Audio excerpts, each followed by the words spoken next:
हिमालय में अन्वेषपुर सुंदर व समृद्ध, मधुर नदियां और हरे भरे खेत थे। यहां का राजा था राजा आदित्य वर्मा, जो न केवल शौर्य में महान था बल्कि उसकी बुद्धि, करुणा और न्यायप्रियता के लिए भी प्रसिद्ध था। अध्याय 1, राजा का रहस्य। राजा आदित्य वर्मा बचपन से ही अलग था। वह महलों से दूर आम जनता के साथ समय बिताना पसंद करता था। उसने गुप्त रूप से एक भेष बनाया, विप्रदास, और अक्सर रातों में नगर की गलियों में भिक्षुक बनकर घूमता। वहां वह प्रजा की सच्ची स्थिति को समझता और राजमहल लौटकर गुप्त योजनाओं के माध्यम से समस्याओं का समाधान करता।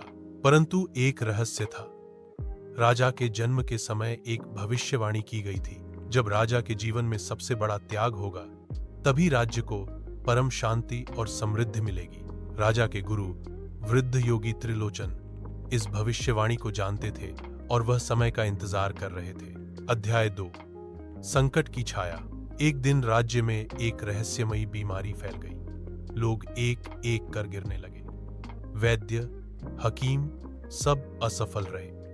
तब योगी त्रिलोचन ने बताया कि यह बीमारी एक प्राचीन श्राप का परिणाम है और इसका समाधान एक दुर्लभ औषधि है जो केवल कालद्वीप के भीतर के चंद्र गुफा में मिलती है। परंतु कोई भी उस गुफा से लौटकर कभी नहीं आया था। वहां जाने के लिए एक शर्त थी, यात्रा करने वाला अपना सबसे प्रिय त्याग करेगा। राजा ने बिना झिझके कहा, मैं जाऊंगा। मेरे राज्य के लोगों की जान बचाना मेरा धर्म है। अध्याय 3, आत्म त्याग की यात्रा। राजा ने अपना सिंहासन छोटे भाई विक्रम को सौंपा और विप्रदास के भेष में निकल पड़ा। यात्रा कठिन थी। भयानक जंगल, छल करने वाले राक्षस और भूख प्यास की परीक्षा, पर राजा विचलित नहीं हुआ। चंद्र गुफा के द्वार पर एक देवी प्रकट हुई और बोली, राजा, तुझे उस औषधि को पाने के लिए अपना सबसे प्रिय त्याग करना होगा। सोच ले, क्या है तेरे लिए सबसे प्रिय? राजा मौन रहा।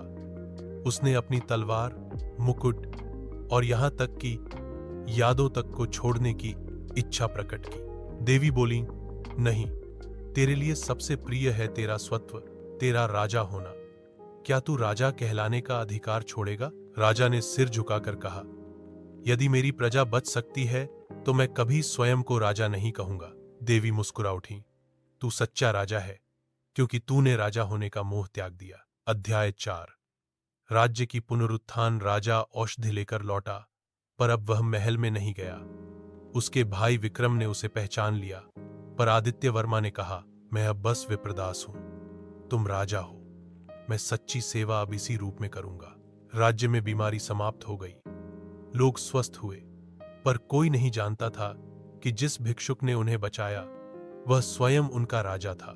विक्रम ने राज्य को धर्म और न्याय से चलाया और विप्रदास, पूर्व राजा, उसकी छाया बनकर नगर की गलियों में सच्ची सेवा करता रहा। अध्याय 5, अंतिम रहस्योद्घाटन। कई वर्षों बाद, जब विप्रदास वृद्ध हो चुका था, राज्य में एक बड़ा समारोह हुआ, राज्य महोत्सव। विक्रम ने पूरे नगर में घोषणा करवाई कि आज एक असली राजा को सम्मान दिया जाएगा, उस भिक्षुक को जिसने राज्य को बचाया। लाखों लोगों की भीड़ के सामने विक्रम ने सबके सामने आदित्य वर्मा का रहस्य उजागर किया। लोग स्तब्ध रह गए।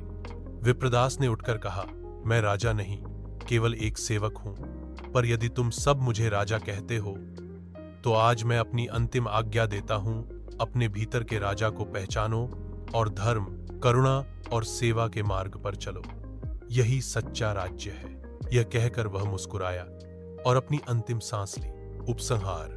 उस दिन के बाद अन्वेषपुर राज्य को धर्मनगरी कहा जाने लगा।